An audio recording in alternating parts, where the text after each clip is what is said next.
वो कहने लगी आधी रात बीत गई और हनुमान नहीं आए।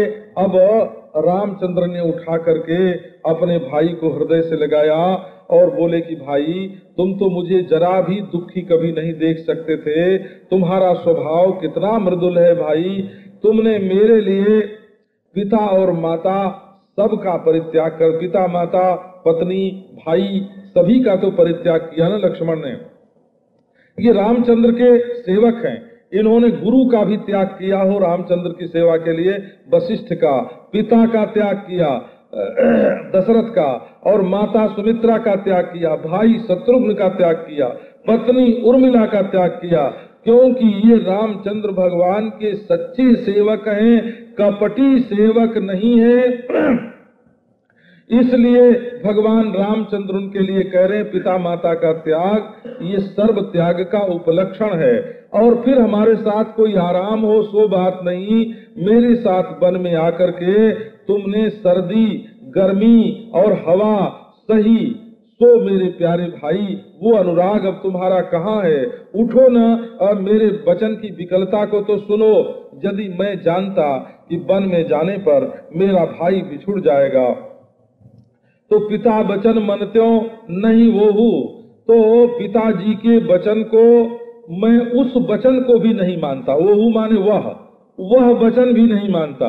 वह वचन का अभिप्राय यह है कि सुमंत जी को जब भेजा था रथ लेकर के दशरथ जी ने, तो उनसे ये कहा था कि तुम ले जाकर के रथ चढ़ाई दिखराई बनो, फिर गए दिन 4। उन्होंने ये सुमंत जी से कहा था कि रथ पर चढ़ा करके ले जाना और वन दिखा करके 4 दिन में लौटा करके ले आना। और ये भी उनको आज्ञा दे दी थी कि जा करके लौटा के ले ही आना। उनके मुख से रामचंद्र को आज्ञा भेजी थी। तो रामचंद्र कहते हैं कि यदि ये मैं जानता कि वन में मेरा वियोग हो जाएगा तो 14 बरस की तो बात ही क्या, वो जो 4 दिन के लिए उन्होंने कहा था कि 4 दिन घूम करके आ जाना, उस बात को भी मैं नहीं मानता। माने 4 दिन के लिए भी वन में नहीं जाता, क्योंकि हमारे भाई से हमारा इतना प्रेम है कि मैं इसके लिए यदि ये लक्ष्मण यदि मेरे लिए सब कुछ छोड़ सकता है, गुरु पितु मातुन जानो काहू, कहो स्वभाव नाथ पतियाहू, धर्म नीति उपदेशी ताही, कीरति सुगति भूति प्रिय जाही। जो भाई हमारे लिए धर्म छोड़ने को तैयार, तो उसके लिए हमारा भी तो कर्तव्य हो जाता है ना कि उसकी रक्षा के लिए हम धर्म छोड़ दें। तो उस समय यदि हमको ये पता चल जाता कि वन में तुम्हारा वियोग होगा, तो वो 4 दिन वाला जो पिताजी का वचन था उसको भी मैं नहीं मानता। क्योंकि संसार में सुत वित्त नारी भवन परिवार ये सब बारंबार होते जाते रहते हैं, लेकिन जगत में सहोदर भ्राता का मिलना, तुम्हारे सरीखे सेवक भाई का मिलना बड़ा कठिन है। ऐसा विचार करके हे भाई तुम जग जाओ। जैसे पंख के बिना पक्षी अत्यंत दीन हो जाता है, जैसे मणि के बिना फणी, और जैसे सुंड के बिना हाथी की गति हो जाती है, ऐसी भाई तुम्हारे बिना मेरे जीवन की गति है। यदि जड़ दैव ने हमको जिलाया, हमारी मृत्यु न हो गई, अब मैं कौन मुंह लेकर के अयोध्या में जाऊंगा? मैंने स्त्री के लिए अपने प्यारे भाई को गंवा दिया। मैं जगत में बहुत भले भले अपजस सुन लेता, स्त्री की हानि में विशेष क्षति नहीं थी, लेकिन अब ये जो हमारा निष्ठुर कठोर हृदय है, अब ये तुम्हारे लिए अपजस और शोक को सहन करेगा। हे पुत्र, ऐसे संबोधन करते हैं, निज जननी के एक कुमारा, तात तासु तुम प्राण अधारा। तुम अपनी माता के एक ही कुमार हो। एक ही कुमार का अभिप्राय यह है कि सुमित्रा जी का कहना यह है कि पुत्रवती जुवती जग सोई, रघुबर भगत जास सुत होई। जो बेटा भगवान का भक्त होवे वो तो अपना बेटा, और जो भगवान का भक्त न होवे वो बेटा काहे का।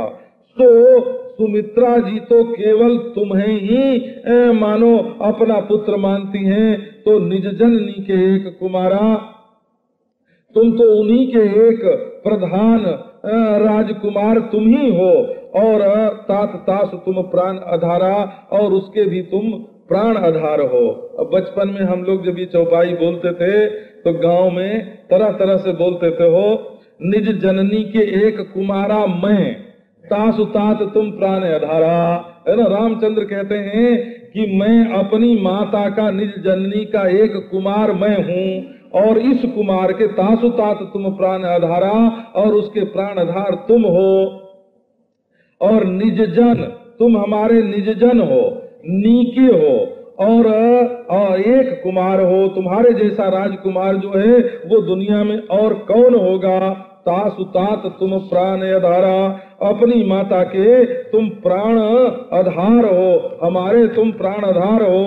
तो उसने तुम्हारा हाथ पकड़ के मुझे सौंप दिया था, और मुझे सब प्रकार से सुखद और परम हित जान करके अब मैं उसके सामने जाकर के क्या उत्तर दूंगा। तो मेरे प्यारे भाई, तुम उठ करके मुझे ये सिखाओ कि मैं उसको जवाब क्या दूंगा। इस प्रकार सोच विमोचन भगवान श्री रामचंद्र बहुत प्रकार से सोच कर रहे हैं, और आंखों से आंसू की धारा बह रही है। अब ग्रंथकार कहते हैं कि शंकर भगवान कहते हैं कि हे उमा, ये जो रामचंद्र हैं ये तो एक और अखंड हैं, ये नर गति भगत कृपालु दिखाई, ये भक्तों पर कृपा करने वाले भगवान ने मनुष्यों की गति दिखाई है। अब ये प्रभु का प्रलाप, इसमें प्रलाप संबंधी कई बातें हैं। एक तो बेहोश आदमी से ये कहना कि तुम उठ करके मुझे सिखाते क्यों नहीं, का ये प्रलाप है। निज जननी के एक कुमारा, है ना, पिता वचन मनते हो नहीं वहु, का ये सारी बातें जो हैं ये क्या हैं, का ये भगवान के प्रलाप हैं। अब तो सारे बंदर जो हैं व्याकुल हो गए।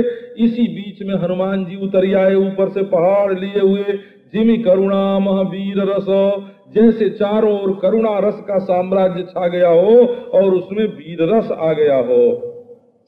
हरखि राम भेंट्यऊ हनुमाना, अति कृतज्ञ प्रभु परम सुजाना, तुरत वैद तब कीन्हु पाई, उठ बैठे लक्ष्मण हर खाई, हृदय लाई प्रभु भेंट्यऊ भ्राता, हरखे सकल भालु कपि भ्राता, कपि पुनि वैद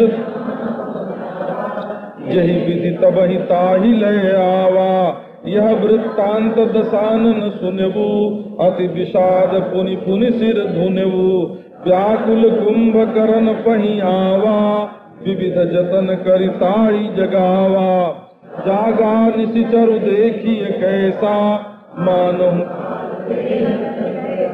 कुंभकर्ण बूझा कहू, काहे तव मुख रहे सुखाई, कथा कही सब ते अभिमानी, यही प्रकार सीता रियानी, तात कपिन सब निशिचर मारे, महा महा जोधा संहारे, दुर्मुख सिर रिपु मनुज हारी, घटयति काय कंपन भारी, करे समर मई सब रन धीरा, सुनि दस कंधर बचन तब, कुंभकर्ण बिलखान, सठ चाहत कल्याण, सियावर रामचंद्र की जय।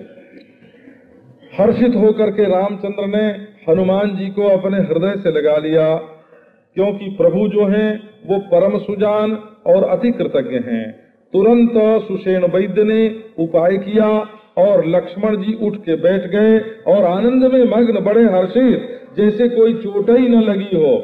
अब प्रभु ने अपने भाई को हृदय से लगा करके भेंट लिया। जितने भालू कपि के समूह हैं वो सब के सब हर्षित हो गए और हनुमान जी ने फिर उस वैद्य को अपने स्थान पर पहुंचा दिया, जैसे कि पहले उनको वहां ले आए थे। अब ये वृत्तांत जब दशानन को मालूम हुआ तब तो बड़ा भारी दुख हुआ उसको कि उसका भाई भी नहीं मर सका मेघनाद से। अब सिर पीटे बारंबार और व्याकुल हो करके वो कुंभकर्ण के पास गया और विविध यत्न करके उसको जगाया। अब जागने पर वो कुंभकर्ण जो है वो कैसा देखने में आता है, मानो काल देह धरि बैसा, मानो काल ही शरीर धारण होकर करके बैठा हुआ होवे। काल नेमी तो पहले मर गया, अब काल जो है उसको भगवान रामचंद्र मारेंगे। काल नेमी को तो हनुमान जी ने मार दिया, भक्त ही काल की नेमी को मार देता है। और काल जो है उसका तो संहार स्वयं भगवान ही कर सकते हैं, दूसरा कोई नहीं कर सकता है। कुंभकर्ण ने पूछा कि कहो भाई, तुम्हारा मुंह क्यों सूख रहा है? अब उस अभिमानी रावण ने सब कथा कही कि जिस प्रकार वो सीता हर के ले आया था। कभी कभी आदमी जो है ना वो बेहया हो जाता है, वो बेहया माने निर्लज्ज, है ना। तब वो अपनी जो गलतियां हैं ना, अपनी जो बुराइयां हैं, उनको भी बड़े अभिमान से कहने लगता है कि मैंने ये किया, मैंने ये किया, मैंने ये किया। ये निर्लज्जता का लक्षण है।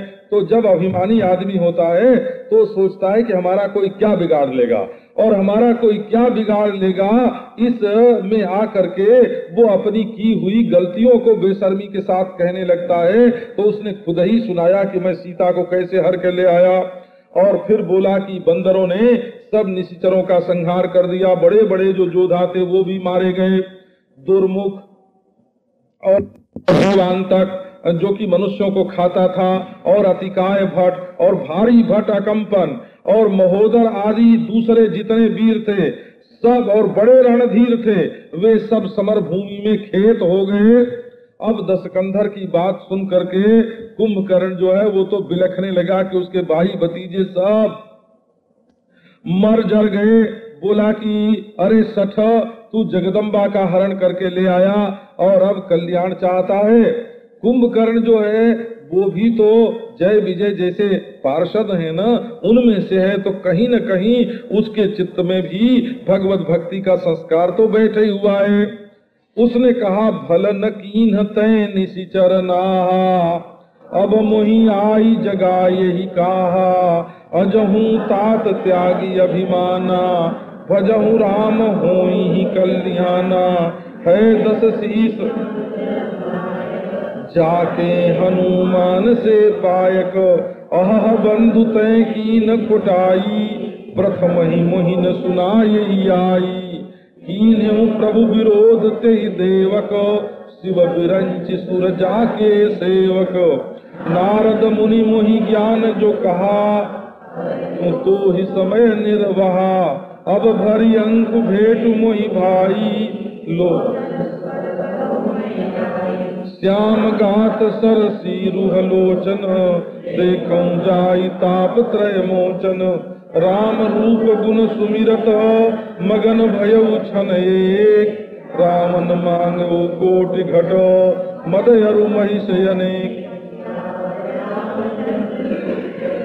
उसने कहा कि जगदम्बा का हरण करके तू कल्याण चाहता है, ये तो असंभव है।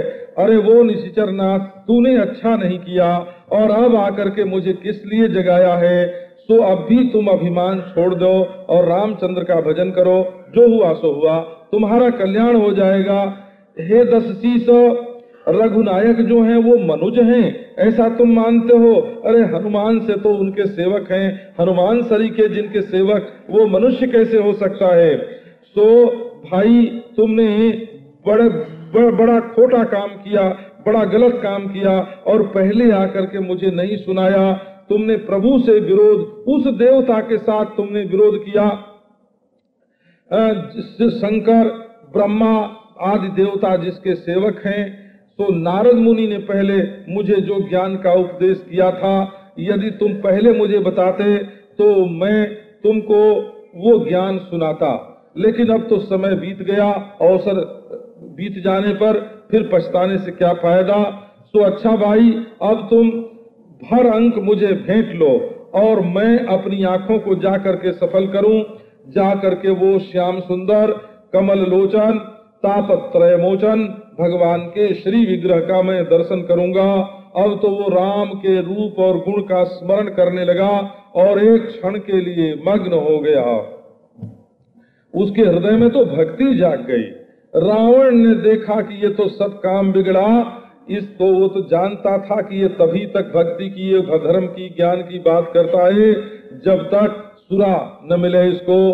तो महाराज उसने घड़ों में भर भर के और शराब में मंगाई, और उसके साथ तो फिर वो भी चाहिए ना, तो भैंसे का मांस उसके लिए मंगवाया। महिष खाई करी मदिरा पाना, गरजा वज्राघात समाना, कुंभकर्ण दुर्मदरन रंगा, चला दुर्ग तज सेनन संगा, देख विभीषण आगे आयो, परऊ चरण निज नाम सुनायो, अनुज उठाई हृदय ते हिलायो, रघुपति भगत जानी मन भायो, तात लात रावण मोहि मारा, कहत परम हित मंत्र बिच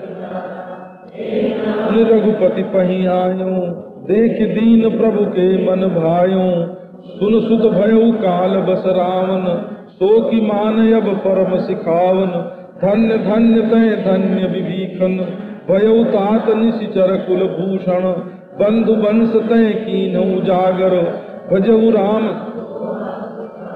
बचन कर्म, जाहुन निज पर सूझ मोहि, भयउ काल बस वीर, सियावर रामचंद्र की जय। अब जब उसने भैंस खा लिया और शराब पी लिया, तब तो जैसे वज्राघात हो इस तरह से गर्जना करने लगा। और वो तो रणरंग में दुर्मद है महाराज, नशे में आ जाता है कुंभकर्ण। अब किले को छोड़ दिया और बिना कोई सेना साथ लिए अकेले ही चल पड़ा। विभीषण ने दूर से देखा, आगे आए क्योंकि बड़ा भाई है, सो आ करके उसके चरण पर गिर पड़े और अपना नाम बताया। और कुंभकर्ण ने अपने भाई को उठा करके हृदय से लगाया, और ये रघुपति रामचंद्र का भक्त है, ये जान करके उसको बहुत पसंद किया। विभीषण जी ने बताया कि हे तात, रावण ने भरी सभा में मुझे लात मारा, मैं तो कहत परमहित मंत्र विचारा, उसके परम भलाई के लिए जो सलाह है, विचार है, वो उसको बता रहा था, लेकिन उसने लोगों के बीच में मेरा ऐसा तिरस्कार किया। और स्वयं पूछा था उसने कि तुम सलाह बताओ, तब मैंने सलाह दी भरी सभा में अपने विचार के अनुसार, और बढ़िया सलाह दी, और उसने मुझे लात मारा। इससे मेरे मन में ग्लानि हुई और मैं रामचंद्र के पास आ गया हूँ, और प्रभु ने मुझे दीन देखा तो बहुत मुझे पसंद कर लिया। सो अब कुंभकर्ण ने विचार किया, कुंभकर्ण के भी भक्ति के संस्कार हैं, तो उसने कहा सुन सुत भयउ कालबस रावण। उसने कहा छोटे भाई को बेटे के समान मानते हैं, इसीलिए रामचंद्र भी लक्ष्मण को सुत कहते हैं और कुंभकर्ण भी विभीषण को सुत बोलते हैं। बोले कि रावण तो काल के बस हो गया है, सो अब उसको शिक्षा देने की कोई जरूरत नहीं। जब आदमी काल वश हो जाता है तो चाहे उसको कोई कितना भी हित की बात समझावे, उसकी समझ में आता नहीं है। तो धन्य धन्य तय धन्य विभीषण, विभीषण तो धन्य धन्य है। वो धन्य धन्य धन्य धन्य 3 बार बोलते हैं, क्योंकि तुम निशिचर कुल भूषण हो गए और बंधु वंश तय कीन उजागर। वंश को तुमने उजागर कर दिया और शोभा सुख सागर रामचंद्र का तुमने भजन किया, तो निशिचर कुल भूषण तुम धन्य हो, वंश को उजागर करने वाले तुम धन्य हो, और शोभा सुख सागर राम को भजन करने वाले तुम धन्य हो। इन तीनों बातों को लेकर के 3 बार धन्य धन्य कहा। अब एक बात उसके मन में आई कि विभीषण ने कहा कि ग्लानि से मैं रामचंद्र की शरण में आया हूँ। भाई ग्लानि तेहि ग्लानि रघुपति पहे आयो। तो यदि कोई ग्लानि से कहीं जाता है ना, तो यदि ग्लानि तो काल की धारा में मिट जाती है, तो फिर वो लौट जाता है। तो यदि कोई तुमने ग्लानि बस रामचंद्र का भजन स्वीकार किया है, तो ग्लानि मिट जाने पर फिर तुम भजन छोड़ दोगे। क्योंकि जब किसी के मन में कोई कामना होती है और उस कामना की पूर्ति के लिए कोई काम करता है कि हम ये मंत्र जपेंगे, ये काम हो जाएगा, और वो काम हो जाता है तो मंत्र छोड़ देता है। तो यदि तुम भी ग्लानि बस आए हो तो ग्लानि मिटने पर भजन छोड़ दोगे। इसलिए विभीषण तुम मेरी सलाह मानना, वचन कर्म मन कपट तजी भजहु राम रणधीरो। वचन से, कर्म से, मन से, कपट माने कामना का, अपने स्वार्थ का परित्याग करके रणधीर रामचंद्र का भजन करना। अच्छा, अब यहाँ से तुम चले जाओ, क्योंकि मैं अब कालवश हो गया हूँ, मरने के लिए आया हूँ, और कौन अपना है कौन पराया है ये हमको सूझता नहीं है। मैं इस समय नशे में हूँ, इसलिए बेटा तुम यहाँ से चले जाओ। बंधु बचन सुनि चला विभीषण, जहाँ त्रैलोक विभूख विभीषण। कुंभकर्ण आवत रणधीरा, इतना कपिन सुना जब काना। किलकिलाई धाये बलवाना, लिए उठाए बिटपय रुबूधर। कटकटाई डारहि ताऊ पर, कोटि कोटि गिरि शिखर प्रहारा। करहि भालु कपि एक एक बारा, मुर्यो नटार्यो जिमि गज अर्क फलनिक वो मार्यो। तब मारुत सुत मुठिका हन्यो, पर्यो धरनि व्याकुल सिर हन्यो। पुनि उठिते ही मार्यो हनुमंता, गुरुमित भूतल पर्यो तुरंता। पुनि नल नील ही अवनि पछारिसी, जह तह पटकी पटकी भट दारिसी। चली बली मुख से न पराई, अति भय त्रसित न को समुहाई। अंगदादि कपि मूर्छित, करि समेत सुग्रीव। काख दाबि कपिराजु कहा।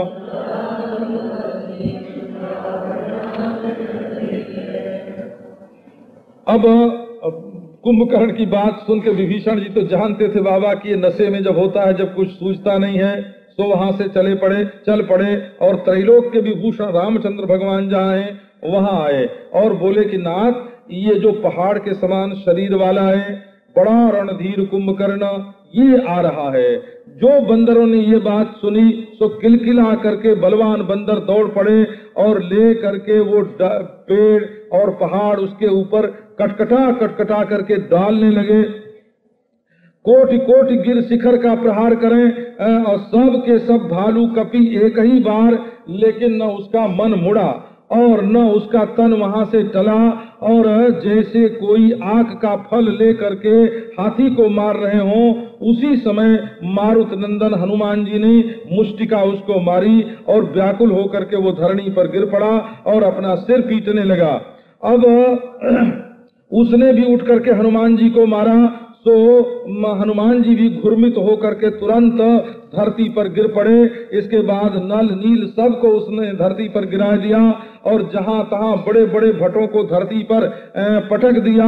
अब बलीमुख माने बंदरों की जो सेना है वो भाग चली और सब के सब भय से त्रस्त हो गए हैं। कोई उसके सामने उसके निकट नहीं आता है। अंगदादि सब कपि मूर्छित हो गए सुग्रीव के सहित। अब उसने सुग्रीव को कांख के नीचे दबा लिया कि तुम्हारे भाई बाली ने हमारे भाई बलरावण को कांख के नीचे दबाया था, लो हम बदला लेते हैं। और चले हुए अमित बल सीम और अमित बल की सीमा है कुंभकर्ण, वहां से चल पड़ा।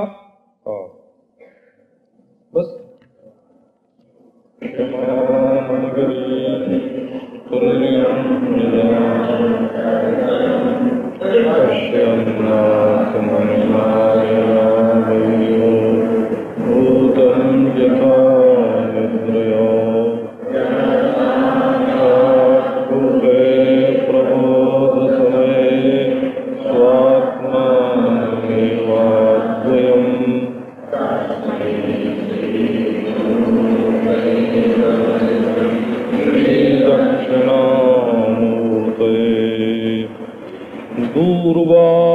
दूर्वादलद्युतितनुं तरुणाब्जनेत्रं हेमाम्बरं वरविभूषणभूषणं कंदर्पकोटिकमनीयकिशोरमूर्तिं मनोरथोवान्निकीशम्। ॐ शान्ति शान्ति शान्ति। 65वें दोहे के बाद उमा करत रघुपति नर लीला, खेल गरुड़ जिमि अहि गन भीला। भृकुटि भंग जो कालई काई साहित्य सोहे जग पावन कीरति विस्तरी गाई गाई भवन निधि नर तरी मूर्छा गई मारुत सुत जागा सुग्रीव वही तब को जन जागा सुग्रीव के मूर्छा बीती निबुक गयो तेहि मृतक प्रतीति काटे दसन नासिका काना गरजी आकाश चलो तेहि जाना गयो चरण धरि भूमि पसारा अति लाघव उठ पुनि तेहि मारा पुनि जयति जयति जय कान काटे दिए जानी फिरा क्रोध करि भई मन ग्लानि सहज भीम पुनि बिन श्रुति नासा देखत कपि दल उपजी त्रासा जय जय जय रघुवंश मणि धाये कपिदय दूर वारता सुपर प्राण गिरि तरु रावर रामचंद्र की है। भगवान शंकर पार्वती से कह रहे हैं कि हे उमा, रघुपति नरलीला कर रहे हैं। माने अब उनके सामने ये कुंभकर्ण जो है वो अमित बलसीम हो करके और उनके द्वारा सुरक्षित कपिराज सुग्रीव को भी कांख के नीचे दबाए करके अंगदादि कपियों को मूर्छित करके और चला का अर्थ है लंका की ओर लौट चला। अब तो बानरों के सेनापति को ही हमने कैद कर लिया और वो मर गए, उनकी लाश लेके मानो चल रहा। और भगवान श्री रामचंद्र तो बोलते हैं कि वो तो नरलीला कर रहे हैं। कैसे नरलीला कर रहे हैं कि जैसे गरुड़ सांपों से मिल करके खेल रहा हो। माने वो तो बिगड़ती हुई बात को चाहे जहां से संभाल सकते हैं। गरुड़ कौतुक बस सांपों में मिल जाए, सांप उसको पहचाने नहीं कि ये गरुड़ है, उसको सामान्य जीव समझ करके उसके ऊपर और अपना आक्रमण करें, पौरुष दिखाएं। और गरुड़ जो है वो खेल खेल में बेहोश हो जाए सांपों के बीच में। तो इसका ये मतलब थोड़ी है कि गरुड़ भयभीत हो गया, इसका मतलब ये है कि गरुड़ जो है वो पराभूत हो गया, पराजित हो गया। तो वो तो गरुड़ खेल रहा है सांपों के साथ। इसी प्रकार रामचंद्र भगवान जो हैं ये यहाँ रावण आदि के साथ खेल रहे हैं, ये कोई युद्ध की लीला कर रहे हैं। भृकुटि भंग जो कालहि खाई ताहि की सो है ऐसी लड़ाई। भगवान जो हैं वो आज्ञा चक्र में बैठते हैं, समझो दोनों भौहों के बीच में आज्ञा चक्र है और वहां भगवान बैठते हैं और वहीं से सबको आज्ञा देते हैं। तो उनका जो भ्रू विलास है, अगर वो भौं अपनी हिला दें तो काल ही मर जाए, माने किसी की मौत ही न हो। तो उनको क्या ऐसी लड़ाई शोभा देती है? क्या ऐसी लड़ाई शोभा नहीं देती है? वो तो ऐसी लड़ाई जानबूझ के करते हैं। क्यों करते हैं? कि नहीं तो रावण पैदा ही न हो, तो पैदा हुआ तो उसके मन में दुर्भाव ही ना आवे, दुर्भाव भी आवे तो संकल्प से ही मार डालें। उनके लिए बाण चलाने की जरूरत कि बोले नहीं, ये खेलना, इसी को खेलना बोलते हैं। अगर ये सब कुछ ना हो तो फिर क्या लंका कांड और क्या रामावतार, कुछ भी तो नहीं बने ना। तो ऐसी कीर्ति जिससे गा गा करके जगत पावन बने, उसका विस्तार करते हैं। जिसको गा गा करके मनुष्य जो हैं वो भवसागर से पार जाते हैं, ऐसी जगपावनी कीर्ति का विस्तार करते हैं भगवान। अब हनुमान जी की मूर्छा सबसे पहले टूटी और वो सुग्रीव जी को ढूंढने लगे। उधर सुग्रीव जी भी दबे तो थे कुंभकर्ण के कांख में, लेकिन उनकी भी मूर्छा टूट गई और कुंभकर्ण ने समझ रखा था कि वो मर गए, उनकी लाश ही हमारे कांख के नीचे है। तो वो जब होश में आए तो निबुक गए, बच गए वहां से, और झट उन्होंने अपने दांत से कुंभकर्ण के भी नाक कान काट लिए और गर्जना की और आकाश में उछल गए, उड़ गए। अब कुंभकर्ण को पता चला कि सुग्रीव ने तो धोखा दिया, हम तो समझते थे मर गया और ये तो नाक कान काट गया। जैसे शूर्पणखा की नाक कान कटी वैसे कुंभकर्ण की भी नाक कान कट गई। अब झट उसने अपना हाथ बड़ा लंबा लंबा और फैला करके सुग्रीव को पकड़ लिया। सुग्रीव जी भागने में बड़े निपुण हैं। ये तो बाली ने जब उनको खदेड़ा था तो 14 भुवन में भागे आए थे, और ये सूर्य के बेटे हैं तो सूर्य भी चलने में बहुत निपुण हैं और सुग्रीव भी चलने में बहुत निपुण हैं। अब उसने ले करके पटक दिया उनको धरती पर, लेकिन फिर झट उठ करके और उसके ऊपर प्रहार किया कुंभकर्ण जी ने, और अंतिम प्रहार स्वयं करके वहां से भग गए। आ गए कि अब तो हम कुंभकर्ण के ऊपर प्रहार करके आ रहे हैं, तो विजयी हो गए ना। नाक कान भी काट लिया और प्रहार भी कर दिया, तो कोई युद्ध में से भाग के आ रहे हैं ये बात नहीं रही। बलवान वो सुग्रीव प्रभु के पास आए और बोले, कृपा निधान की जय हो, जय हो, जय हो। मैं मार के आया हूँ, कुंभकर्ण को के ऊपर प्रहार करके आया हूँ। अब जब कुंभकर्ण को पता चला कि हमारी नाक कान तो कट गई, तो उसके मन में बड़ी ग्लानि हुई और फिर क्रोध करके वो लौट पड़ा माने लंका की ओर जो जा रहा था, वहां से फिर राम सेना की ओर युद्ध करने के लिए लौटा। एक तो वो स्वभाव से ही बड़ा भयंकर है, और दूसरे नाक कान बेचारे के कट गए।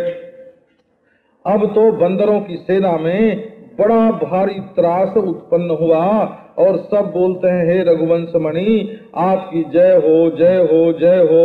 अब बंदर जो है वो हू करके दौड़ते हैं, और एक ही बार उन्होंने कुंभकर्ण के ऊपर बहुत से पहाड़ और वृक्ष डाल दिए। कुंभकर्ण रन रंग विरुद्धा, सनमुख चला काल जिमि क्रुद्धा।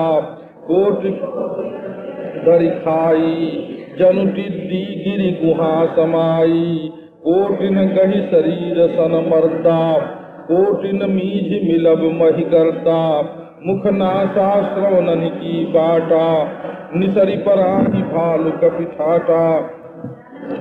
तनिसाचर दर्पा, विश्वग्रसिहि जनु यही विधि अर्पा। मुरे सुभट सब फिरहि न फेरे, सूझन नयन सुनहि नहीं तेरे। कुंभकर्ण कपि फौज बिदारी, सुनिधाई रजनीचर धारी। देखी राम विकट कटकाई, रिपुवनीक नाना विधि आई। सुन सुग्रीव विभीषण, अनुज संभार हुसैन। मैं देखूं खलबल दलही, बोले राजीव नयन सियावर राम। अब कुंभकर्ण रणरंग में विरुद्ध होकर के सन्मुख आया, ऐसे मानो काल ही क्रोधित करके और आक्रमण कर बैठा हो। झुंड के झुंड बंदरों को उठा करके मुंह में डाल देता था, जैसे टिड्डी दल पहाड़ की गुफा में समा रहे हों। और बहुत से बंदरों के झुंड को शरीर से मर्दित कर दिया, और बहुत से बंदरों को मीज के गर्द में मिला दिया, खाक में मिला दिया। और बहुत से बंदर तो उसके मुंह, नासा और श्रवण के रास्ते से निसर पड़ते हैं, माने निकल भागते हैं। ऐसी कपियों के ठट झुंड के झुंड, जूथ के जूथ जो हैं वो भागते जा रहे हैं। अब वो युद्ध भूमि में मदमत्त होकर के कुंभकर्ण बड़ा तृप्त हुआ। ऐसा मालूम पड़ा कि विधाता ने इसी के हाथों में विश्व का अर्पण कर दिया है कि तू ग्रस ले। विश्व ग्रस ही जनु यही विधि अर्पा, मानो विधाता ने इसको विश्व का अर्पण कर दिया है और ये विश्व को ग्रस जाएगा। ये असल में काल रूप हो करके आया है, अहंकार रूप है ये, तो सिवाय भगवान के इसको कोई दूसरा मार नहीं सकता है। ये काल तो काल रूप बताया ना इसको। तो सन्मुख चला काल जिमी क्रुद्धा, जैसे क्रोधित काल होवे, परिस्थिति बिल्कुल बदल गई हो और लोग मरते जा रहे हो, कोई कालरा फैल गया हो, प्लेग फैल गया हो, ये क्या है? ये काल का चक्कर है। ऐसे ये कुंभकर्ण जो है वो मूर्तिमान काल होकर के सेना पर टूट पड़ा। अब सब के सब जो है सुबह भाग गए युद्ध भूमि से, लौटाने पर भी नहीं लौटते हैं, न किसी को आंख से सूझे और न कोई पुकारने पर सुने। सारी फौज को कुंभकर्ण ने दीर्ण विदीर्ण कर दिया। अब ये खबर जो लंका में लगी कि कुंभकर्ण ने तो बंदरों की सेना को नष्ट भ्रष्ट कर दिया, तो उनकी जो धार है, धारी माने धाटी से, धाटी शब्द है संस्कृत में, माने वो सेना जो है वो दौड़ पड़ी निशाचरों की। अब रामचंद्र ने देखा कि बानरों की सेना विकल हो रही है और नाना प्रकार की कुमक जो शत्रुओं की है, उनकी जो अनीक है, वो भी वहां आ गई है। तो उन्होंने कहा कि देखो विभीषण, सुग्रीव सुनो, भाई लक्ष्मण सुनो, तुम सब लोग सेना की संभाल करो, इसकी हानि न होने पावे। और मैं अकेले ही, मैं देखूं खल बल दलही, बोले राजीव नयन। कमल नयन भगवान श्री रामचंद्र एक ओर तो इतने कोमल और दूसरे ओर युद्ध में इतने प्रबल। तो उन्होंने कहा कि इस खल के बल को और इस खल के दल को, इसके दोनों को हम ही अकेले जा करके देखते हैं। तो कर सारंग साजी कटिभा था और दल दलन चले रघुनाथा। प्रथम कीन प्रभु धनुष टकोरा, रिपुदल बधिर भयउ सुनि सोरा। ठाणे सर लक्षा, काल सर्प जनु चले सपक्षा। जहाँ तहाँ चले विपुल नाराचा, लगे कटन भट विकट पिशाचा। कटहि चरण उर सिर भुज दंडा, बहुतक वीर हो ही सतखंडा। घुर में घायल मही परही, उठी संभा लागत बान चलत जिमि गाजही। बहुतक देखी कठिन सर भाजही, रुंड प्रचंड मुंड बिनु धावही। धरु धरु मारु मारु धुनि गावही। छन महाप्रभु के सायकनी, काटे विकट पिशाच। सुनि रघुवीर निसंग महा, प्रविशे सब नारा। सियावर रामचंद्र की जय। अब हाथ में उन्होंने धनुष को सजाया, हाथ चढ़ा ली उसके ऊपर बहुत बढ़िया, और भगवान श्री रामचंद्र ने अपने कमर में तूणीर को लगाया। अब जो लोग महाराज भगवान के प्रेमी नहीं है ना, उनको ऐसा लगता होगा कि ये सब क्या वर्णन है, लेकिन जो भगवत प्रेमी हैं उनको तो भगवान के हाथ में धनुष और उनके कमर में जो तूणीर दिखता होगा, तो सारी दुनिया भूल करके भगवान के स्मरण का उनको आनंद आता है। ये भी एक भगवान की वीर रस की झांकी है, जो संपूर्ण विश्व सृष्टि को का विस्मरण करवा देती है, और वो ध्यान में, वो बिल्कुल ध्यान में से निकल जाता है संसार। अब इसके बाद अरिदल दलन करने के लिए रघुनाथ भगवान चले, और पहले उन्होंने धनुष पर टंकार किया। तो उसकी आवाज सुन के ही शत्रुओं का जो दल है वो तो बहरा हो गया, किसी को कुछ सुनाई न पड़े। सेनापति हुक्म दें कि ऐसे करो, तो वहां सब के सब बहरे, कोई सुने ही नहीं। और भगवान तो सत्य संध हैं, इनका निशाना कभी चूकता नहीं। सत्य संध का दो अर्थ होता है, एक तो जिसकी संधा माने प्रतिज्ञा सच्ची होवे, और दूसरे सत्य संध का अर्थ होता है जिनका संधान, जिनका निशान कभी चूके नहीं, बिल्कुल सच्चा निशाना। 1,00,000 बाण इन्होंने छोड़े, और वो ऐसे चले, वहां तो कुंभकर्ण अकेले ही काल होके आया था, और यहाँ तो इनके सब के सब बाण जो हैं वो सपक्ष काल सर होकर के, बाण भी सपक्ष हैं, उनमें पांख लगी हुई है। और ये सांप भी जो पांख वाले होते हैं वे बड़े भयंकर होते हैं। हो कुछ सांप भी ऐसे होते हैं जो पांख वाले होते हैं, और वे उड़ उड़ करके चलते हैं, और रात को घरों में पहुंच जाते हैं और सोते हुए आदमी को भी काट देते हैं। ऐसा सुनते हैं ये पांख वाले जो सांप होते हैं। तो उधर तो काल के समान था कुंभकर्ण अकेला, और इधर भगवान के सपक्ष सर्प के काल सर्प के समान थे ये नारायण, इनके लाखों बाण। अब इतने बाण जहां तहां चले और बड़े बड़े विकट पिशाच फट जो हैं वो मांस भोजी राक्षस कट कट करके गिरने लगे।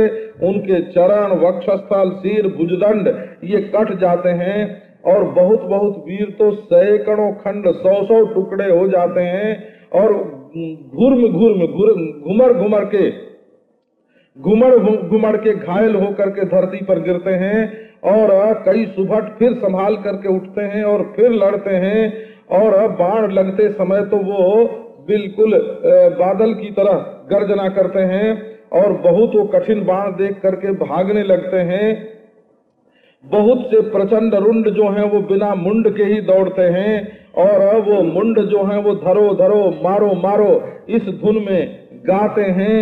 क्षण में ही प्रभु के जो सहायक हैं बहुत थोड़ी देर में उन्होंने विकट जो पिशाच निशाचर आए थे उन्हें काट दिए। और ये सब के सब लाखों बाण जो हैं ये फिर से आकर के रघुवीर के तुंडीर में प्रविष्ट हो गए। लौट आए सब के सब बाण। ये नहीं कि वो छूट गए तो भगवान का जो तीर है वो छूटने के बाद भी लौट जाता है। भगवान के काल में आवृत्ति होती है, वो काल में आवृत्ति होती है। आवृत्ति माने 7 दिन जैसे हैं, कहीं घूम घूम के आते हैं। जैसे रात दिन है दोनों का, ये घूम घूम के आते हैं। जैसे कृष्ण पक्ष शुक्ल पक्ष घूम घूम के आते हैं, तो ये तो फिर आते हैं ना। इसी प्रकार भगवान के ये जो कालवाण हैं ये भी घूम घूम करके फिर उनके वश में आ जाते हैं, वही के वही। कुंभकर्ण मन दीख विचारी, हति छन माझ निशाचर धारी। भाति क्रुद्ध महाबल वीरा, करो मृग नायक नाद गंभीरा। गोपी महीधर ले उपारी, दारे जो आवत देख शैल प्रभु मारे भारे। सरनि काटी रज सम कर डारे, पुनि धनु तानि को रघुनायक। छाड़े अति कराल बहुसायक, तन महु प्रविश निसरि सर जाही। जिमि दामिनी घन माज समाही, सो नित स्रवत सोह तन कारे। जनु कज्जल गिरि गेरु बनारे, विकल बिलोक विहसा जबहि निकट कपि आए। महानाद करि गर्जा, कोटि कोटि कहि कीस। मही पटकै गजराज युव, शपथ करे 10 शीस। सियावर रामचंद्र। उसने कुंभकर्ण ने मन में विचार करके देखा कि इन्होंने एक क्षण में ही निशाचरों की सेना का संहार कर दिया। अब वो तो महाबल वीर था, बड़ा क्रोध उसको आया और वो गंभीर सिंहनाद करने लगा। और इसके बाद क्रोध करके और बड़े बड़े पहाड़ को उखाड़े और जहां भारी भारी मरकट भटते वहां वहां डाल दे। और प्रभु जब ने देखा कि बड़े बड़े सैल आ रहे हैं तो उन्होंने बाण से मार मार करके उन्हें धूल की तरह कर दिया। और इसके बाद धनुष चढ़ा करके भगवान श्री रामचंद्र ने क्रोध किया और बड़े कराल बहुत से बाण छोड़े। ये बाण कुंभकर्ण का वो शरीर है हो कि जिस पर बंदरों ने पहाड़ और पेड़ जब डाला तब उसको ऐसा मालूम हुआ कि जैसे कोई हाथी को आक के फल से, मदार के फल से मार रहा हो, माने बिल्कुल कोई चोट ही न लगे। रुई से जैसे कोई मार रहा हो ऐसे समझो, चोट ही न लगे। तो भगवान रामचंद्र के बाण इतने तीक्ष्ण कि एक ओर से शरीर में घुसें और दूसरी ओर से निकल जाएं, जैसे बिजली बादल में समा जाती है। और सारे शरीर में, काले शरीर से उसके खून बहने लग गया, मानो कज्जल गिरी हो, काजल का कोई पहाड़ होए और उस पर गेरू के झरने बह रहे हों। उसको विकल देख करके भालू कपि उसकी तरफ दौड़े। जब ये निकट आ गए तब वो बड़े जोर से भैंसा और महानाद करके उसने गर्जना की और बहुत बहुत से बंदरों को पकड़ करके हाथी की तरह धरती पर पटक दे और रावण की दुहाई बोले कि रावण की जय हो।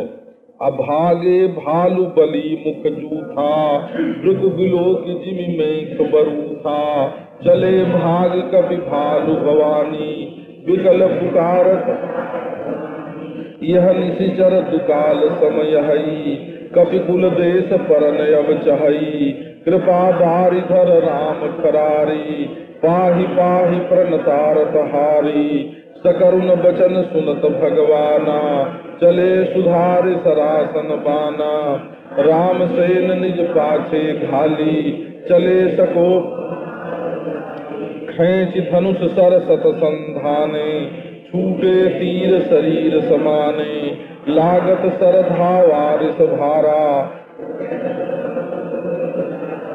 लीन एक ते शैल उपाटी, रघुकुल तिलक भुजा सोई काटी, धावा बाम बाहु गिरिधारी, प्रभु काटे भुजा सोह खल कैसा, पक्षहीन मंदर गिर जैसा, उग्र बिलोकन प्रभु ही बिलोका, ग्रसन चहत मानहु त्रैलोका, करिचिक बदन पसारी, गगन सिद्ध सुर त्रासितो, हाँ हाँ हेति पुकार, सियावर रामचंद्र की जय। अब जितने भालू और बलिमुख माने बंदरों का झुंड था वो सब ऐसे भगे जैसे भेड़िए को देख करके भेड़ें भागती हैं। और शंकर जी कहते हैं कि हे भवानी, उस समय बंदर और भालू ऐसे भगे विकल हो करके आर्तवाणी से पुकार करते हुए और कविता में बोलते हुए भगे हो। बोले कि ये जो कपिकुल है बंदरों का जो वंश है ये तो मानो धरती हो देश होवे, और जो कपिकुल है बंदरों का जो वंश है ये तो मानो धरती हो देश होवे, और इसके ऊपर ये निशालचर जो है ये दुर्भिक्ष दुकाल के समान पड़ना चाहता है। अभी एक काल नहीं रहा, दुकाल हो गया, दुर्भिक्ष हो गया। और ये जो खरारी रामचंद्र हैं ये तो वारिधर मेघ के समान हैं। तो जैसे बादल जब बरस देता है तब दुकाल की निवृत्ति होती है, वैसे ही जब भगवान बाणों की वर्षा करेंगे तभी इस दुकाल की निवृत्ति हो सकती है, ये मर सकता है। अर्थात ये हमारे मारे नहीं मरेगा, बंदर भालू कहते हैं इसको तो भगवान मारे तभी मरेगा। तो पाहि पाहि प्रणतारति हारी, हे प्रणतारति हारी हरि, आप कृपा करके प्रसन्न हो जाओ, प्रसन्न हो जाओ, इस प्रकार बोलने लगे। अब भगवान ने जब बंदरों के भालुओं के करुणा सहित वचन सुने तब सरासन बाण सुधार करके चले और रामचंद्र ने अपनी सेना को पीछे कर दिया। और लोग करते ऐसा है कि आगे आगे सेना को चलाते हैं और पीछे पीछे मुख्य व्यक्ति चलता है। भगवान रामचंद्र ने सेना को पीछे कर दिया और स्वयं आगे बढ़े। महाबलशाली भगवान कोप करके आगे चले और धनुष खींच करके उन्होंने सैकड़ों बाण मारे और वो छूटे हुए तीर जा करके उसके शरीर में समा जाएं। अब बाण लगने से उसको और गुस्सा आया और ऐसा दौड़ा वो जैसे कोई पहाड़ दौड़ रहा हो और धरती हिल रही हो। तो उसने एक बहुत बड़ा पहाड़ उखाड़ लिया। तो जो पहाड़ उसने उखाड़ा तो भगवान ने पहाड़ को तो छिन्न भिन्न किया नहीं, उसका वो हाथ ही काट दिया। अब उसने दाहिने हाथ पर से बाएं हाथ पर पहाड़ को ले लिया और दाहिना हाथ कट जाने पर भी पहाड़ उठाए उठाए दौड़ा भगवान की ओर। तो भगवान ने उसकी वो भुजा काट करके धरती पर गिरा दी। अब दोनों हाथ कट जाने पर वो खल ऐसा शोभायमान हुआ जैसे पक्षहीन मंदराचल हो, और बड़ी टेढ़ी नजर से, क्रोध की नजर से उसने भगवान को देखा, मानो त्रिलोकी को ग्रसना चाहता हो। घोर चिक्कार, अति घोर चिक्कार करके और मुंह फैला करके मानो मुंह से ही भगवान को निगल जाने के लिए दौड़ पड़ा। अब तो आकाश में जो सिद्ध और देवता थे वो त्रस्त हुए और उनके मुंह से हा हा हा की ध्वनि निकलने लगी। सभय देव करुणा निधि जान्यो, श्रवण प्रजंत सरासन तान्यो, विशिख निकर निशिचर मुख भरेऊ, तदपि महाबल भूमि न परेऊ, सुर निभरा मुख सन मुख धावा, उन सजीव जनु आवा, तब प्रभु को तीव्र सरलीन्हा, धरते भिन्नता सुशिर कीन्हा, सो सिर परेऊ दशानन आगे, विकल भयऊ जिमि फनि मनि त्यागे, धरनि धसय धर धाव प्रचंडा, तब प्रभु काट कीन दुई खंडा, परे भूमि जिमि नभते भूधर, हेठ दाबि कपि भालु निशाचर, तासु तेज प्रभु बदन समाना, सुर मुनि सबहि अचंभव माना, सुर दुंदुभि बजावहि हरखहि, अस तुति करहि सुमन बहु बरखहि, करि बिनती सुर सकल सिधाए, गगनो परिहरि गुण गन गाये, रुचिर वीर रस प्रभु मन भाए, बेगी हतौ खल कहि मुनि गए, राम समरमय शोभत भये, संग्राम भूमि विराज रघुपति अतुल बल कौशल धनी, श्रम बिंदु मुख राजीव लोचन रुचिर तन सोनित कनि, भुज जुगल फेरत सरसरासन, भालु कपि चौदिसि बने, कह दास तुलसी कहि न सक छविशेष, निशिचर अधम मला करो, ताहि दीन निज धाम, गिरिजाते नर मंदमती, जेन भजहि श्री राम।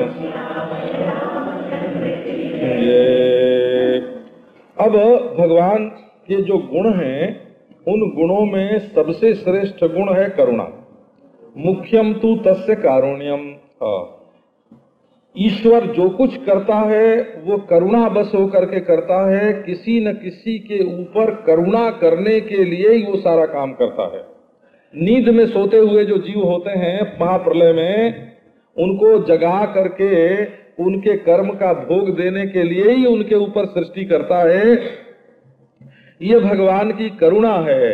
और फिर भगवान को पुरुषार्थ का साधन शरीर देता है, ये भी करुणा है।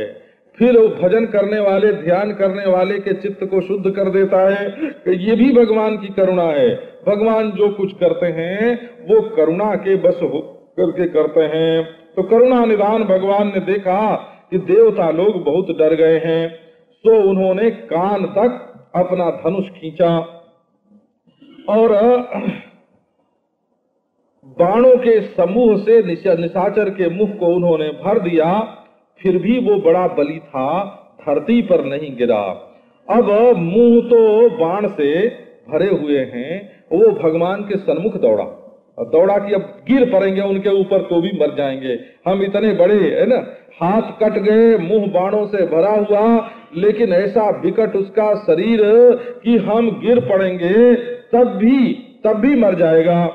तो काल त्रोण सजीव जनु आवा, मानो तूणीर जिसमें सांप बाण रखते हैं ना, उसको बोलते हैं निशंग तूणीर। तो मानो कोई सजीव तूणीर जो है, बाणों से भरा हुआ मुख तूणीर के समान लगता है, वो रामचंद्र के सामने दौड़ रहा। अब प्रभु ने क्रोध करके बड़ा तीव्र बाण लिया और धड़ से अलग उसके सिर को कर दिया। वो सिर जा करके रावण के आगे गिरा। अब तो रावण की ये दशा हुई कि जैसे सांप का मणि जो है वो छिन गया हो, बिल्कुल विकल हो गया।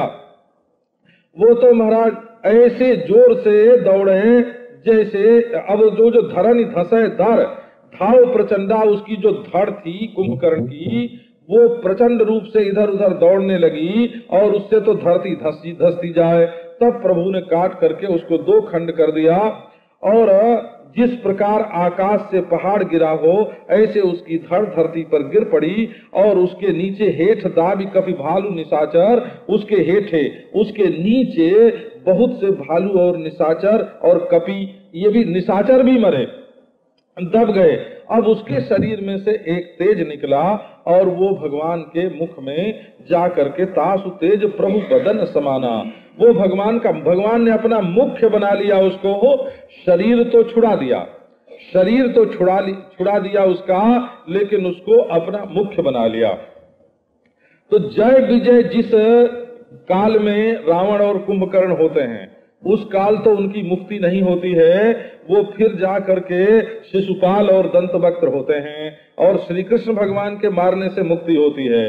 और जब जालंधर रावण होता है या भानु प्रताप रावण होते हैं, तब ऐसे समय में उनकी मुक्ति उसी समय हो जाती है जिस समय भगवान रामचंद्र मारते हैं।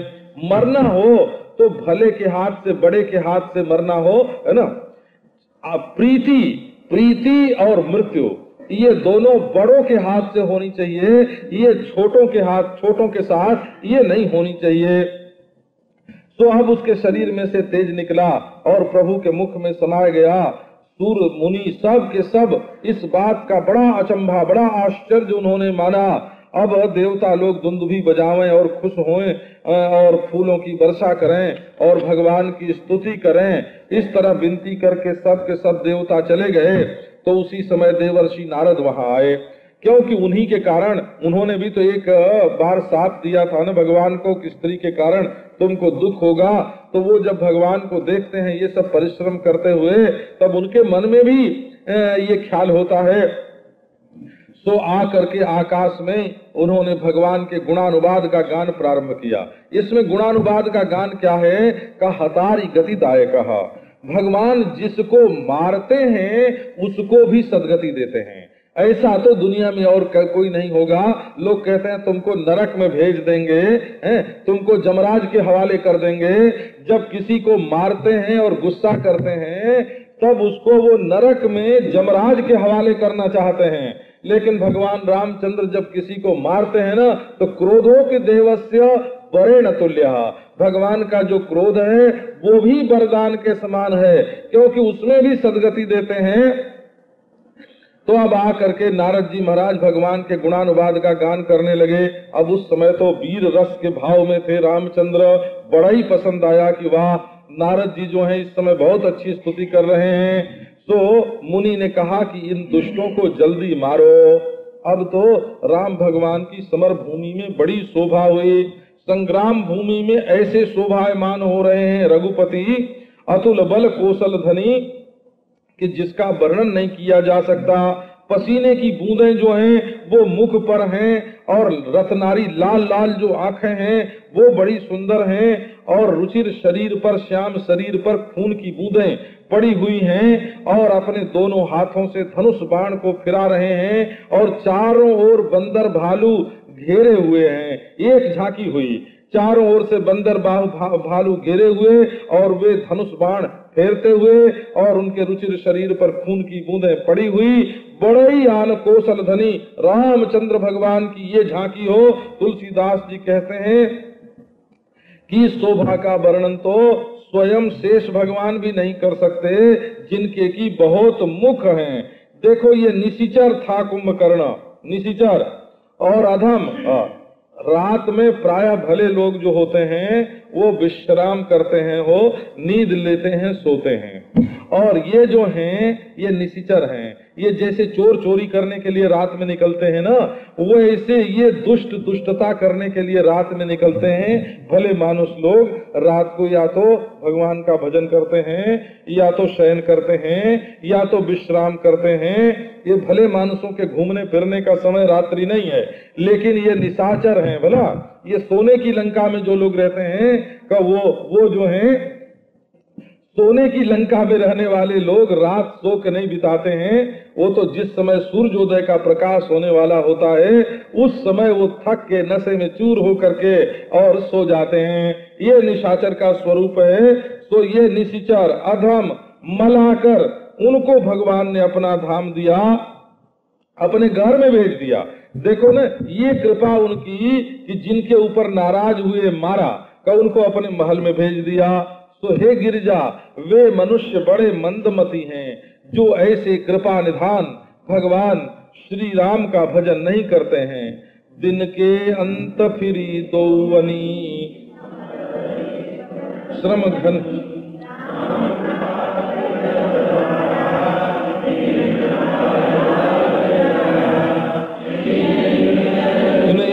जाति निज मुख कहे सुकृत जेहि भांति बहु विलाप दस कंधर करई बंधु शीस पुनि पुनि उर धरई रोवहि नारी हृदय हति पानी तासु तेज बल मेघनाद तेहि अवसर आयौ कही बहु कथा पिता समझायौ देख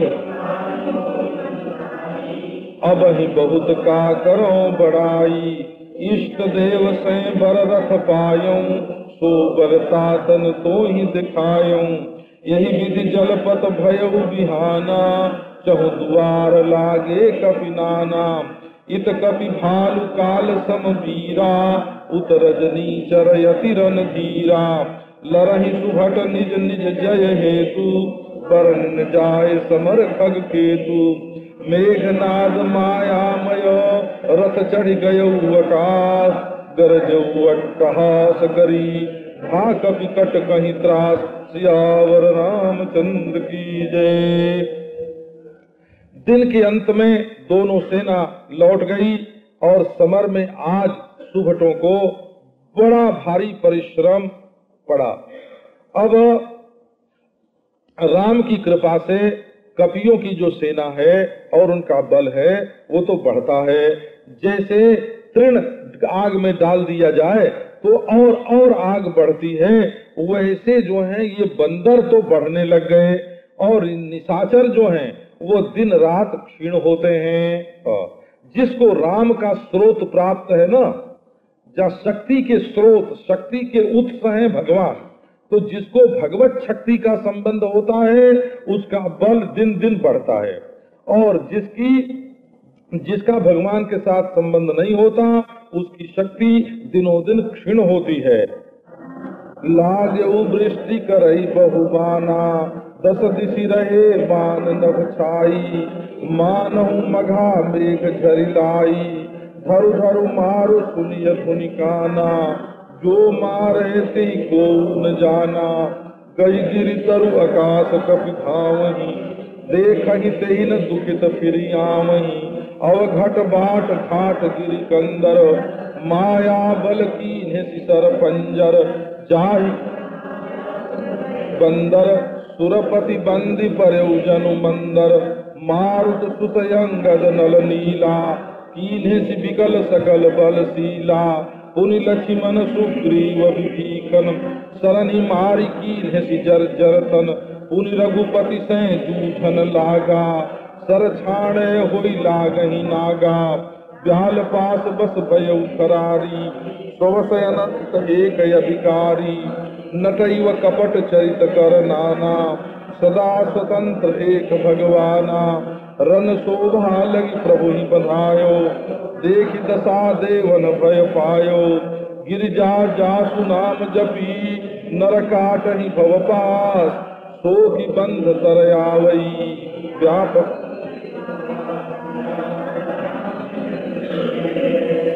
अब तो जो माया रची मेघनाद ने तो शक्ति, शूल, तलवार, कृपाण, अस्त्र शस्त्र, पुलिस आदि नाना प्रकार के आयुध, परशु, परिघ, पाखान ये डारे और नाना प्रकार के बाणों की वर्षा वो करने लगा। दसों दिशा में बाण जो है वो छा गए, मानो मघा नक्षत्र जो है वो बादलों से वर्षा कर रही है। ये वर्णन ऐसा किया गया है कि ये वर्षा ऋतु, ये रावण और राम की जो लड़ाई है ये वर्षा ऋतु है, पूरा रूपक बनाया हुआ है। तो वर्षा ऋतु में 10 नक्षत्र होते हैं, 10 नक्षत्रों पर ये जो है तो 10 प्रकार की लड़ाई, 10 प्रकार की लड़ाई है। तो कहीं कहीं श्री गोस्वामी जी महाराज ने उनका संकेत कर दिया है हो कि ये किस नक्षत्र की लड़ाई है, ये किस नक्षत्र की लड़ाई है। मृगशिरा की है, आर्द्रा की है, पुनर्वसु की है ना, पुष्य की है, मघा की है, का ऐसे एक एक नक्षत्र की लड़ाई का उन्होंने संकेत कर दिया है। तो ये मानो मघा नक्षत्र पर जब सूर्य होते हैं और उस समय जैसी वर्षा होती है वैसी वर्षा हो रही है।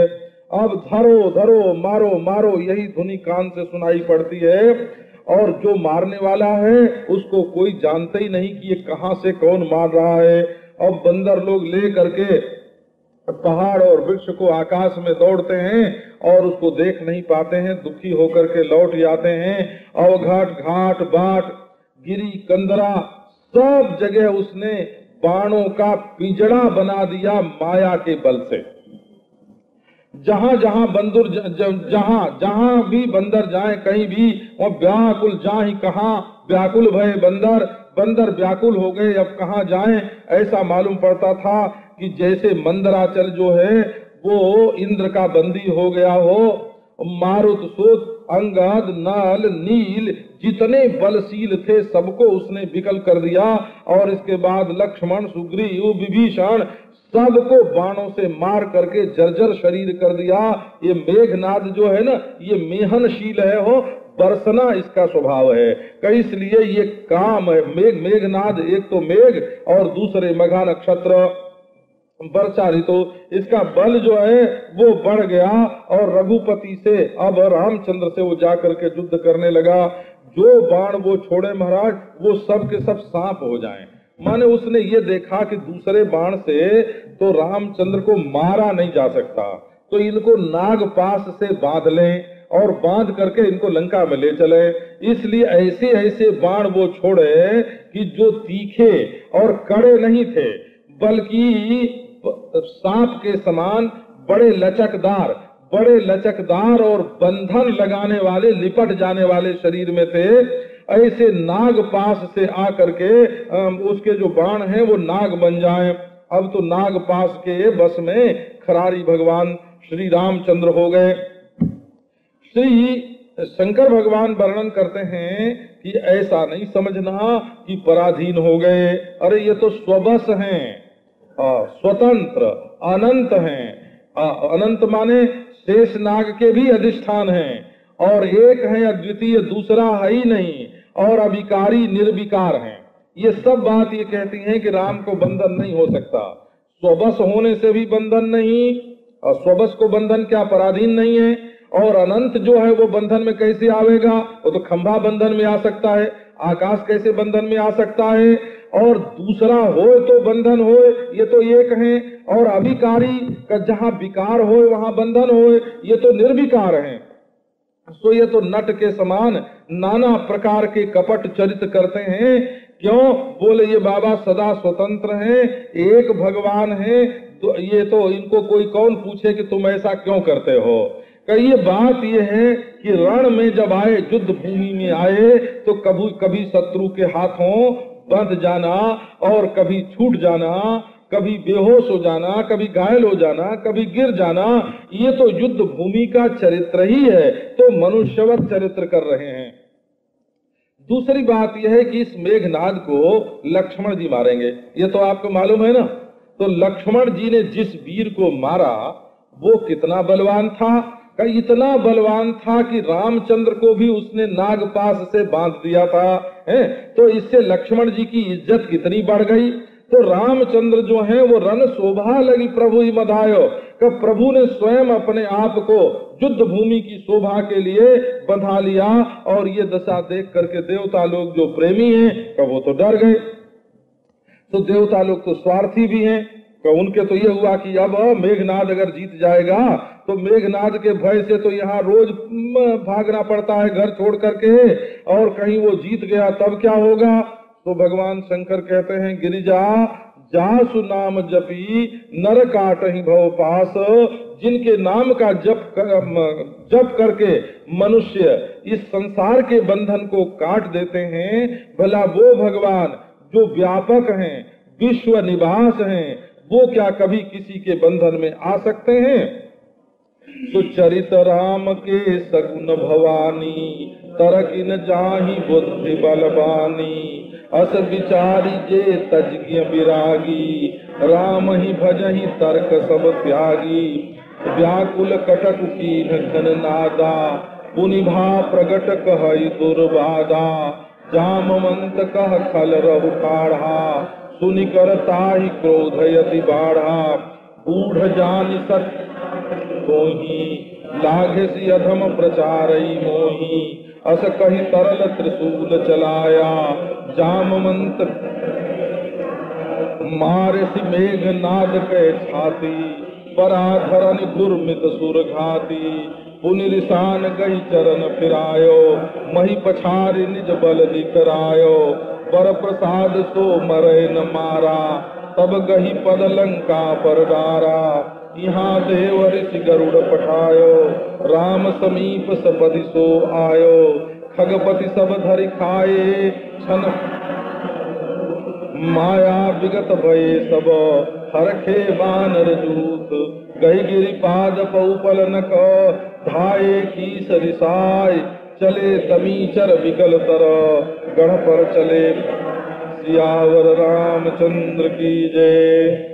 शंकर जी कहते हैं कि हे भवानी, सगुण राम के जो चरित्र है ना, वो बुद्धि बल और वाणी से तर्के नहीं जाते हैं, तर्क के विषय नहीं होते।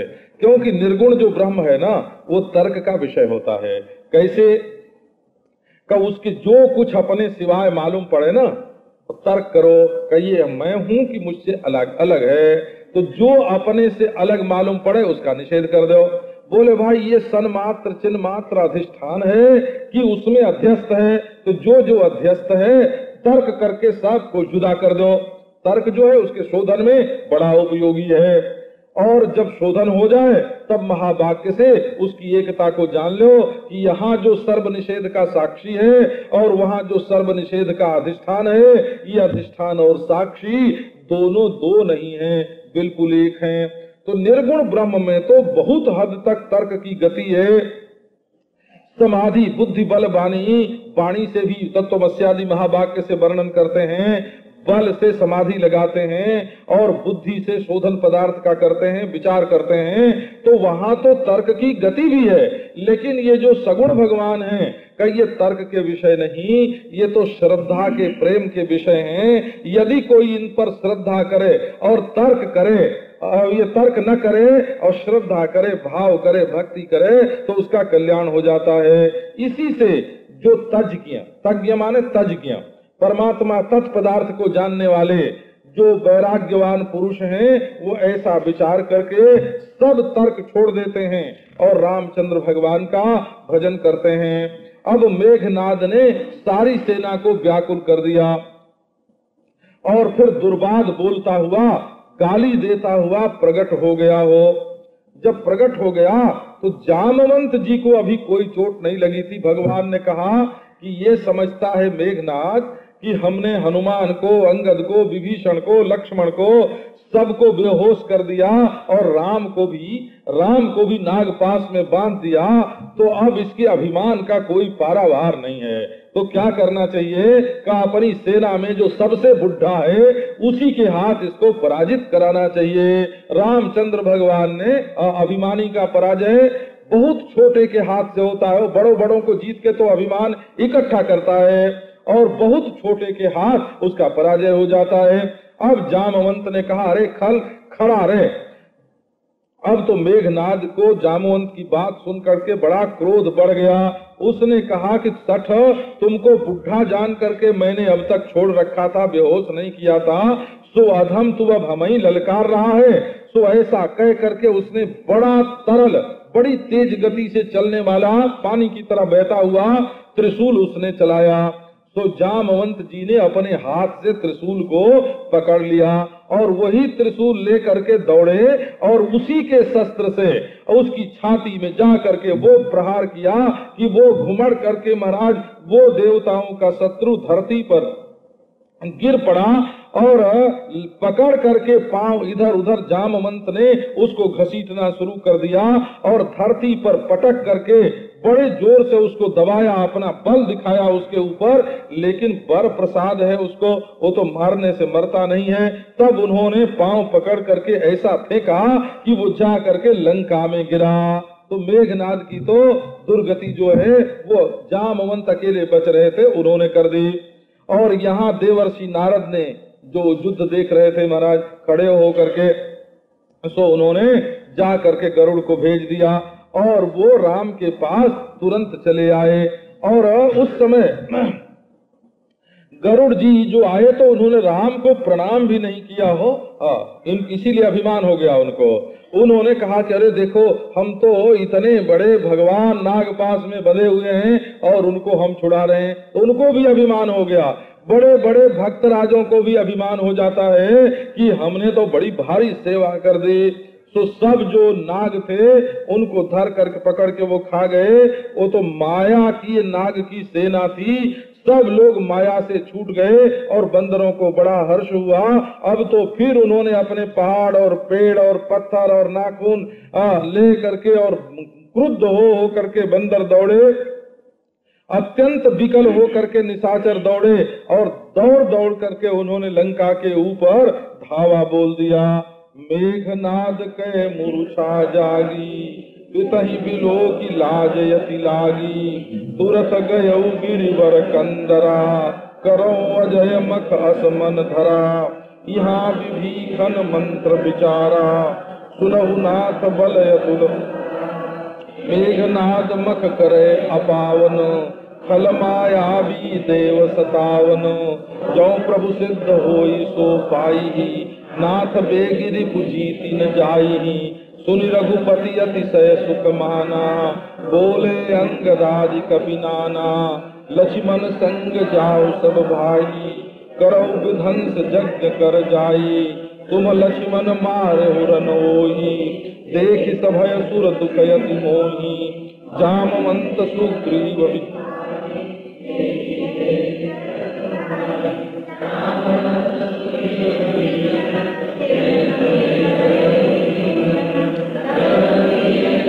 अनुशासन, कठिन संग कसी साजी सरासन, प्रभु प्रताप उर धरि रन धीरा, बोले घन हीरा गंभीरा, जो तेहि आज बधे बिनु आमो, तो रघुपति सेवकन कहामो, जो सत शंकर करई सहाई, तदपि हतौरन रघुपति चरण नाय सिर,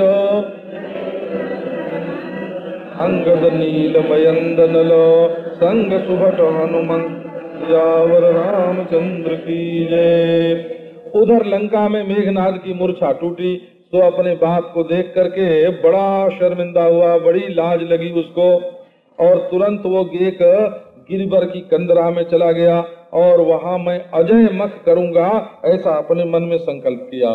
और इधर विभीषण ने मंत्र का विचार किया कि स्वामी सुनो, वो एक तो ऐसे ही अतुल बल और बड़ा उदार बड़ा भारी है, और दूसरे वो एक अपावन यज्ञ कर रहा है, अपावन यज्ञ कर रहा है। सुनो नाथ बल अतुल उदारा, हे स्वामी आप अतुल बल हैं, आप उदार हैं, फिर भी हमारा ये जो मंत्र विचार है इसको कृपा करके सुनिए। ये जो मेघनाद है एक अपावन यज्ञ कर रहा है। अपावन यज्ञ माने यज्ञ जितने होते हैं शास्त्रोक्त वो सब के सब पावन होते हैं, परलोक बनावें, लोक बनावें, अंतःकरण को शुद्ध करें, ऐसे यज्ञ होते हैं। लेकिन ये मेघनाद कैसा यज्ञ कर रहा है? अपावन। अपावन का अर्थ है जिसमें मांस, शराब, स्त्री, इन सब वस्तुओं का प्रयोग होता है और मांस आदि का हवन होता है और जिससे संसार में अनर्थ बढ़ता है, ऐसा यज्ञ कर रहा है। ये खल है, मायावी है और देवताओं को सताने वाला, दुख देने वाला है। यज्ञ तो देवताओं की प्रसन्नता के लिए किया जाता है और ये देवताओं को सताने के लिए यज्ञ कर रहा है। तो प्रभु यदि इसका यज्ञ सिद्ध हो जाएगा तो जल्दी में इसको जीतना शक्य नहीं होगा। अब ये सुन करके तो रामचंद्र भगवान ने बड़ा सुख माना, अतिशय सुख माना और अंगद आदि नाना कपियों को बुलाया और बोले कि तुम लोग लक्ष्मण के साथ वहां चले जाओ भाइयों। लक्ष्मण संग जाहु सब भाई, बंदरों को भाइयों कह करके भगवान रामचंद्र बोलते हैं, कब मेरे प्यारे भाइयों, कब तुम लोग लक्ष्मण के साथ जाओ और वहां जा करके उस अपावन यज्ञ का विध्वंस करो। तुम लक्ष्मण तुम उसको युद्ध भूमि में मार डालना, क्योंकि देवताओं को भयभीत देख करके मुझे बड़ा दुख हो रहा है। अब लक्ष्मण जी को तो आज्ञा मिल गई कि तुम मेघनाद को मार डालना। तो जामवंत, सुग्रीव, विभीषण और इन लोगों से कहा कि तुम लोग सेना के साथ तीनों जने रहना, जब रघुवीर ने ये अनुशासन दिया तो लक्ष्मण जी ने तुरंत तूणीर अपने कमर में कस लिया और धनुष जो है अपना सजा लिया और प्रभु के प्रताप को अपने हृदय में धारण कर लिया, क्योंकि ये सारा काम जो है ये प्रभु का प्रताप ही करता है। लक्ष्मण जी बड़े रणधीर और उन्होंने बादल के समान गंभीर वाणी बोली कि यदि आज उसको मारे बिना मैं लौट आऊं तो रघुपति का सेवक न कहलाऊं। यदि वो स्वयं तो क्या उसके इष्ट देवता भी 100 शंकर भी उसकी सहायता करेंगे तथापि मैं उसको युद्ध भूमि में मार डालूंगा। मैं रामचंद्र की शपथ खा करके कहता हूँ। इस प्रकार रामचंद्र के चरणों में सिर झुका करके अनंत जो लक्ष्मण जी हैं वो तुरंत चल पड़े और अंगद, नील, मयंद, नल, हनुमंत ये सब सुभट उनके संग हैं।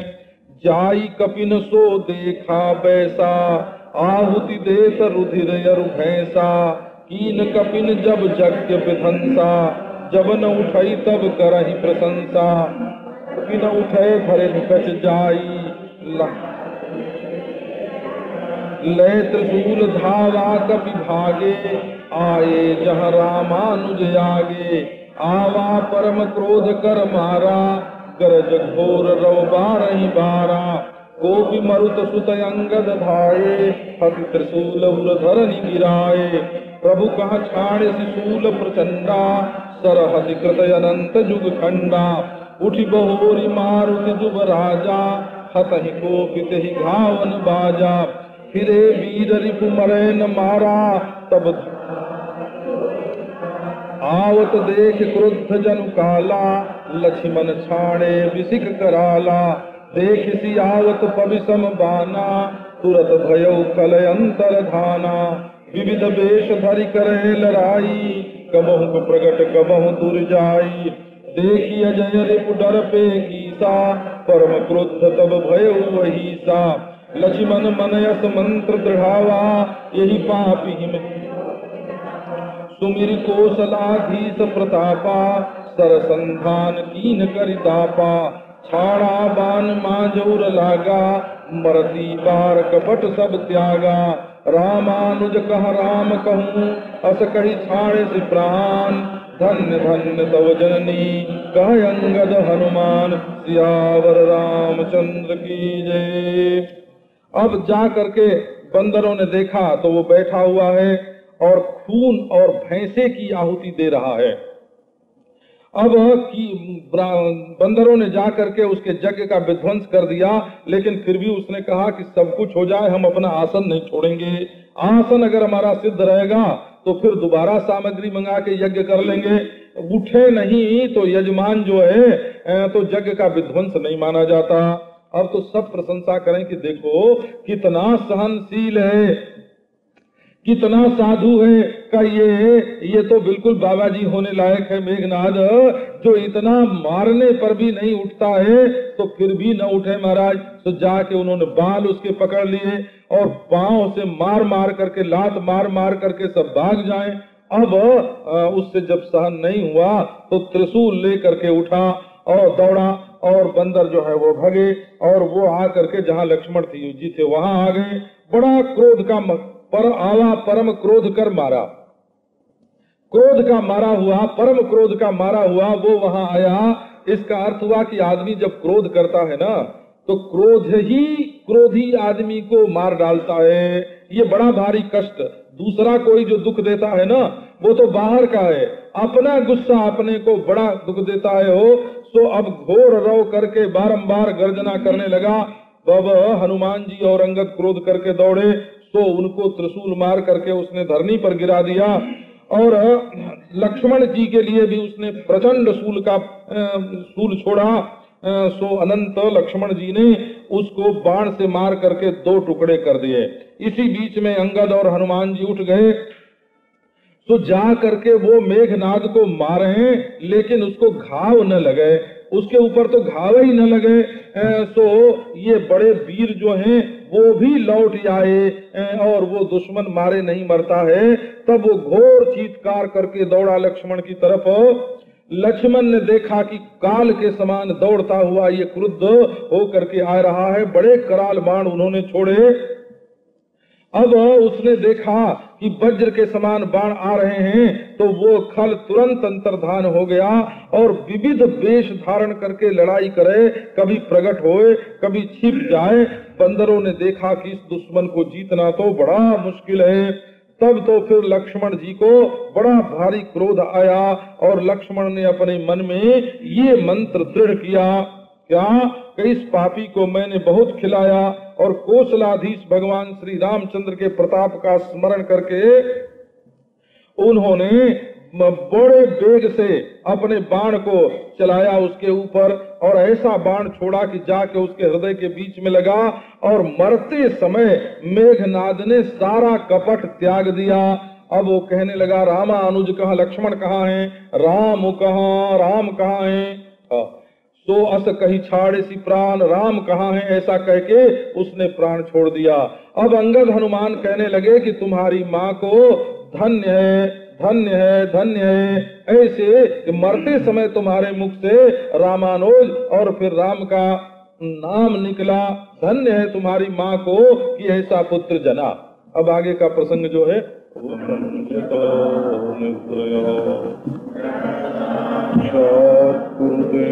प्रबोध समय स्वात्मानमेवाद्वयम् मयि श्री गुरुमूर्तये नमः। दूर्वादलद्युतितनुं तरुणाब्जनेत्रम् हेमाम्बरं वरविभूषणम् कन्दर्पकोटिकमनीय किशोरमूर्तिं मूर्तिं मनोरथभुवाम्। ॐ शान्ति शान्ति शान्तिः।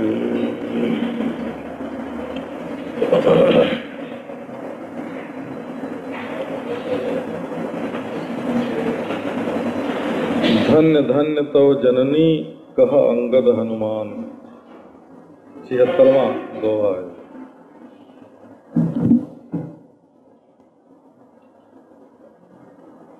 पुत्रवती जुवती जग सोई, रघुपति भगत जासु सुत होई।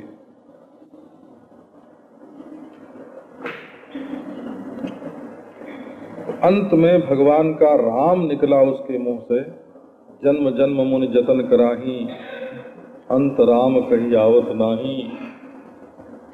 तो अंत में उसने राम राम का उच्चारण दिया और वीरता का निर्वाह किया अपने संपूर्ण जीवन में। तो अंगद और हनुमान भी उसकी प्रशंसा करते हैं। सहज बैर बिसराई रिपु, जो सुन करई बखान। अंगद और हनुमान भी मेघनाद की प्रशंसा करते हैं। अब आगे का प्रसंग चलता है।